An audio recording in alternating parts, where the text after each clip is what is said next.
বাংলাদেশ তো বাংলাদেশই, পুরাটাই বাংলাদেশ। আমরা কেন পাহাড় কেন আমরা বাংলাদেশ থেকে আলাদা করব?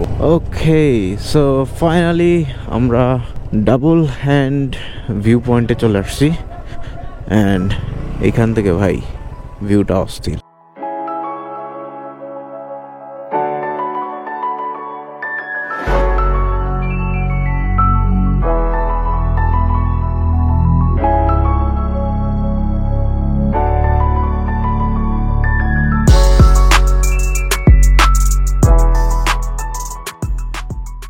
Good morning everyone, good morning from Thanchi. যে রিসোর্টটাতে ছিলাম ওখান থেকে আমরা বের হচ্ছি ফুল ফিল রেডি হয়ে। ব্যাগগুলা ওই যে দেখেন আমাদের বাইকে ওইখানে ছায়ের মধ্যে রাখা, ওখানে বাঁচছি। আর সকালবেলা ভাই এত পরিমাণ ঠান্ডা থাকে, চিন্তা করছিলাম যে 7:30-8টার দিকে বের হয়ে যাব, তারপরে পাহাড়ের উপরের মেঘগুলা দেখবো। 6:30টার সময় ঘুম থেকে উঠে দেখি এত পরিমাণে কুয়াশা, মেঘ আর কি দেখবো, কিছু দেখা যায় না। তার সাথে সাথে প্রচন্ড পরিমাণে ঠান্ডা। আমরা 10:30টার দিকে এখান থেকে বেরোচ্ছি যখন কুয়াশা এবং ঠান্ডা দুইটাই চলে গেছে। সুমন ভাই, একটা কোশ্চেন যদি করি অ্যান্সার দিতে পারবেন? অবশ্যই। মানে এখানে টুরিস্ট কেন আসতেছে না আপনার ভাষ্য মতে? আমার ভাষ্য মতে এটা সরকারিভাবেই বন্ধ করে রাখা হয়েছে। আর দ্বিতীয় হচ্ছে এখানে ওইরকম খোলাসাভাবে কোনো কিছুই বলার নাই। তবে আমরা সরকারের প্রতি আছি যে খুব শীঘ্রই খুলে দিবে। আসলে এটা আসলে সবার এখানকার সবার চাওয়া আসলে খুলে দিক, এটাই। এখন আসলে ওনারা যেহেতু এখানে থাকে অনেক কিছু বলতে পারতেছে না। যাই হোক, আমি কিছুটা ফাইন্ড আউট করছি, চলেন আপনাদের কাছে শেয়ার করব। তার সাথে সাথে মেবি আজকে ঢাকা ব্যাক করব। আর আমরা যখন বের হই ট্যুরে তেমন কিন্তু কোনো প্ল্যান থাকে না যে আজকে কোথায় থাকবো কালকে কোথায় থাকবো। সো এই কারণে বেশি মজা হয়। দেখছেন তো লাস্ট ব্লগগুলো, লাস্ট 3টা যদি ব্লগ না দেখে থাকেন তাহলে অবশ্যই দেখে আসেন। কারণ ঢাকা থেকে কক্সবাজার গেছি, কক্সবাজার থেকে এই বিভিন্ন পাহাড়ের এরিয়া ঘুরে থানচি স্টে করতেছি 2 রাত। সো সব মিলে অনেক এনজয়েবল ছিল আর শেষটা ইনফরমেটিভ থাকবে।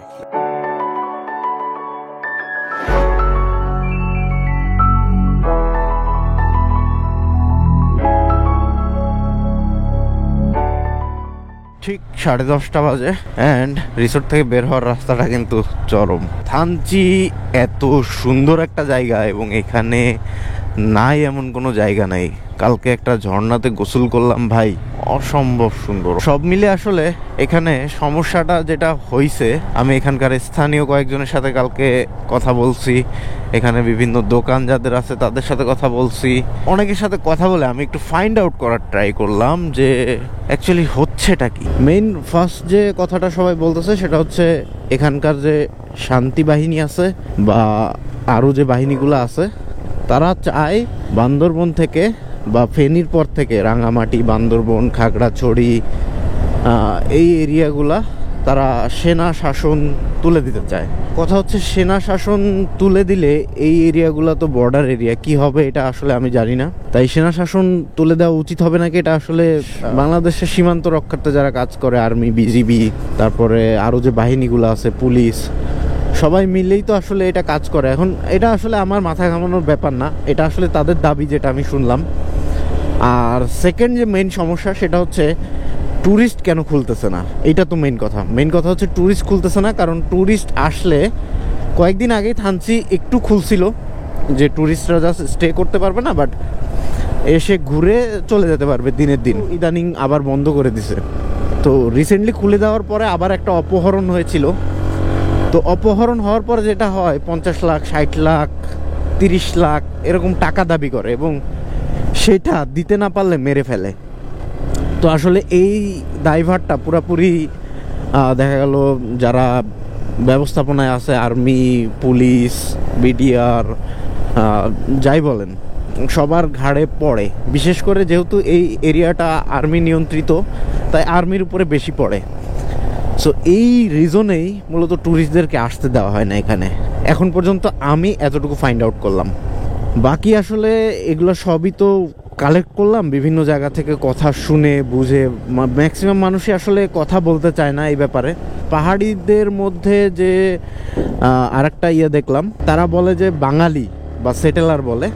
তো তাদের সাথে সবসময় দ্বন্দ্ব একটা লেগেই থাকে নানা কারণে আর কি। সেটা হইতে পারে, আমি বলতেছি না যে সেটেলাররাও ভালো, পাহাড়িরা ভালো, বা কাউকে আমি ভালো খারাপ কোনোটাই বলতে চাচ্ছি না। আসলে এটা এক্স্যাক্টলি প্লেসে না থাকলে বলা মুশকিল। আর সবগুলা জায়গার মধ্যেই কিন্তু ভালো খারাপ মিলিয়েই মানুষ থাকে। আমরা হচ্ছে বলিপাড়া চেকপোস্টের দিকে যাচ্ছি। বান্দরবন এখান থেকে 76 কিলোমিটার। তো এই হচ্ছে ব্যাপার, মানে বাঙালি সেটেলার বা পাহাড়ি যেটাই বলেন, আদিবাসী যারা আছে, হ্যাঁ, তো তাদের মধ্যে একটা গ্যাঞ্জামের কারণে এই সমস্যাগুলো আসলে চলতেছে। এখন আমাদের চাওয়া পাওয়া দেখেন, আমাদের চাওয়া পাওয়া হচ্ছে যে সব কিছু ঠিকঠাক থাকুক, সবাই বাংলাদেশের মধ্যেই থাকুক। আলাদা রাষ্ট্র যদি কেউ চেয়ে থাকে সেটা আসলে উচিত হবে না। বাংলাদেশ তো বাংলাদেশই, পুরাটাই বাংলাদেশ। আমরা কেন পাহাড়, কেন আমরা বাংলাদেশ থেকে আলাদা করব? সো আসলে পাহাড়িরা যা চায় সেটা নিয়ে নাকি সেটেলমেন্টের জন্য বসার ট্রাই করে বা বসার ট্রাই করা হয়েছে, বাট আসলে সমাধানটা কোনোভাবেই হচ্ছে না। তো সব মিলে হচ্ছে এই ব্যাপার। বান্দরবন এরিয়াটা বিশেষ করে খুবই খারাপ অবস্থা চলতেছে। ট্যুরিস্টরা টোটালি আসতে পারতেছে না। এই যে ফাঁকা এরিয়া, এত সুন্দর এরিয়া, ট্যুরিস্টরা কেন আসবে না ভাই বলেন? খারাপ লাগতেছে।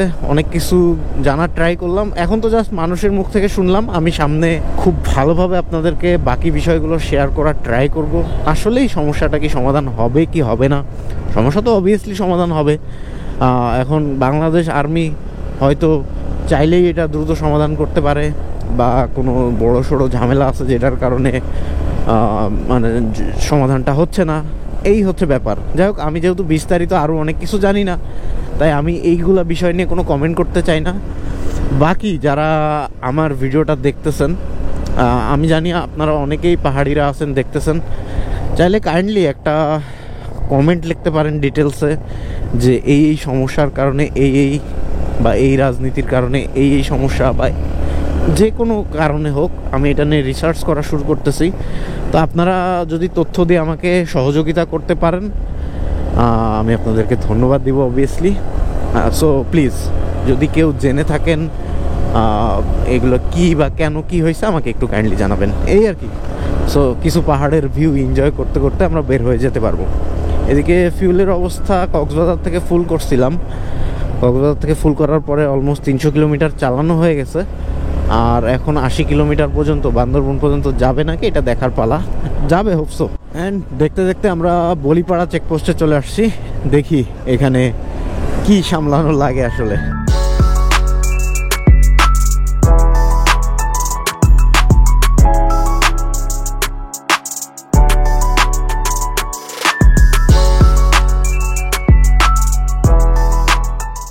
ওকে, আমরা বলিপাড়া চেকপোস্ট খুব ইজিলি পার করলাম, জাস্ট 10 সেকেন্ডে। বলতেছে আপনারা কই থেকে আসছেন? এদিক থেকে আসছি বললাম। ওরা বললো আইডি কার্ড দেওয়া লাগে, বাট যেহেতু বের হয়ে যাচ্ছেন সো আর লাগতেছে না। ঢুকতে হলে অবশ্যই লাগতো। এখন কথা হচ্ছে যারা আসলে আসতে চান তাদের জন্য আমি কিছু সাজেশন দিতে পারি। যেমন ধরেন যে যদি যাইতেই চান, বান্দরবনের ভিতরে ঢুকতেই চান, তাহলে বান্দরবনের এই সাইড থেকে আসবেন। যদি থানচিতে ঢুকতে চান তো বান্দরবনের এই সাইড থেকে এসে বলবেন যে আমরা কক্সবাজারের ওই দিক দিয়ে বের হয়ে যাব আলীকদম দিয়ে। সো তাহলে আপনারা ঢুকতে পারবেন। অ্যান্ড আসলে যে সিচুয়েশন, তাতে আসলে বের হয়ে যাওয়াই ভালো থানচি দিয়ে। কারণ দেখেন, আমরা যদি সমস্যায় না পড়তাম তাহলে কিন্তু আমরা আসলে থাকতাম না থানচিতে। তো একটা সমস্যায় পড়ছি বলে, থাকতে পারছি বলে আপনাদেরকে ইনফরমেশনগুলো আসলে দিতে পারছি। এখন আমরা সামনে একটা ভিউ পয়েন্টে গিয়ে একটু ভিউ এনজয় করব। যেমন ডাবল হ্যান্ড ভিউ পয়েন্টটা আছে, ওইটা অনেক বেশি পছন্দ, সবাই ছবি টবি তুলে। তো ওখানে গিয়ে একটা ছবি না তুললে আসলে হবে না। আমরা প্রতিনিয়ত উপরের দিকেই উঠে যাচ্ছি। আপনারা নিশ্চয়ই ইঞ্জিনের আওয়াজ শুনে বুঝে ফেলেছেন। আর সামনে হয়তো একটা ভিউ দেখতে পাবো আমরা ছোটোখাটো।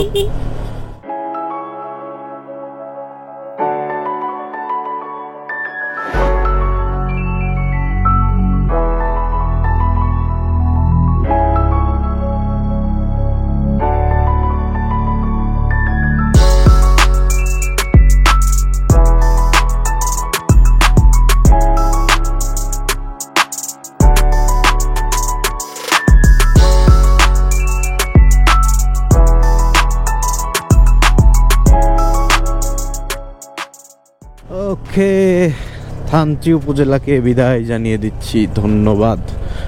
আবার আসবেন। সো বান্দরবন থেকে লোকজন ভালোই আসতেছে আর কি, নীলগিরিতে আসছে আর কি অনেকে। নীলগিরির এই জায়গাটা একটা যাত্রী ছাউনি আছে, ওখান থেকে একটা ভালো ভিউ দেখা যায়, তো অনেকে ওই যাত্রী ছাউনিটাতে এসে এনজয় করতেছে। আর আসলে নীলগিরির বেশি এই যে গাড়িগুলাতে করে এর বেশি আর কি আসা যায় না, তো নীলগিরি পর্যন্তই আর কি মানুষ আসতেছে আপাতত, গাড়িতে করে যারা আসতেছে। আর বাইক তো বা পার্সোনাল ভেহিকেল যারা আছে তারা যত দূর খুশি যেতে পারতেছে, আবার মাঝে মাঝে আটকে দিচ্ছে। সো আসলে ডিপেন্ড করতেছে কখন কি হয়। পাহাড়ের সিচুয়েশন একদমই ভালো না, ধরেন সব কিছু খোলা আছে, আপনি রওনা দিচ্ছেন, যে কোনো মুহূর্তে বন্ধ হয়ে যেতে পারে। পাহাড়ের অবস্থাটা এক্স্যাক্টলি এখন এরকম। ওকে, সো ফাইনালি আমরা ডাবল হ্যান্ড ভিউ পয়েন্টে চলে আসছি। অ্যান্ড এইখান থেকে ভাই ভিউটা অস্থির, দেখেন সেই লেভেলের ভিউ আসে সেই। এখানে সিরিয়ালি আসলে অনেকজন দাঁড়ায় আছে ছবি তোলার জন্য। সো এখানে যেহেতু আসছি, আপনাদেরকে একটু এখান থেকে ভিউটা না দেখাইলেই নয়। ওয়াও, আসলে অনেক ভিড়, সবাই আসলে ছবি তোলায় ব্যস্ত। একটু এক মিনিট, ও রে ভাই জোস, সবাই আসলে ছবি তোলায় ব্যস্ত, সো ডিস্টার্ব না করি। এখানে তো অনেকবারই আসছি, আমাদের জন্য ভিউ পয়েন্ট এইটা। আমরা কত নিরিবিলি ঘুরে আসছি। সো বিদায় ডাবল হ্যান্ড ভিউ পয়েন্ট, সুন্দর। এখানে একটা চা এনজয় করলাম, খুব সুন্দর ভিউ দেখতে দেখতে। আর ট্যুরিস্টরা মোটামুটি ট্যুরিস্ট গাড়ি এই যে যেগুলো আছে এগুলো এই পর্যন্ত আসতেছে, ওই যে নীলাচল পর্যন্ত। সো বেশ ভালোই মানুষ এনজয় করতেছে, ঘুরতেছে, সব মিলে আর কি জোস।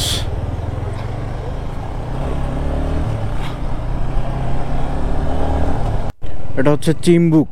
চিম্বুকে সূর্য উদয় দেখা যায় এবং খুব সুন্দর মেঘ দেখা যায়।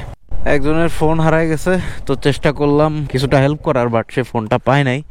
এখানে খাওয়া দাওয়া করছে সামনে, তো ফোনটা যেহেতু পায় নাই আর কি করা যাবে। আর এটা হচ্ছে ওয়াই জাংশন, রুমা ওইদিকে চলে গেছে, আমরা তো নীলগিরির দিক থেকে আসছি। সো এখান থেকে বান্দরবান শহর আর মাত্র 18 থেকে 20 কিলোমিটার। হোপসো আর 25 মিনিটের ভিতরে আমরা বান্দরবান শহরে থাকবো। তারপর ওখান থেকে কক্সবাজার হাইওয়েতে উঠে যাওয়ার ট্রাই করবো, নাকি রাঙামাটি দিয়ে যাব বুঝতেছি না। ওখানে বান্দরবান গিয়েই ডিসিশনটা নেই যে কোন দিক দিয়ে আসলে ঢাকা ব্যাক করবো।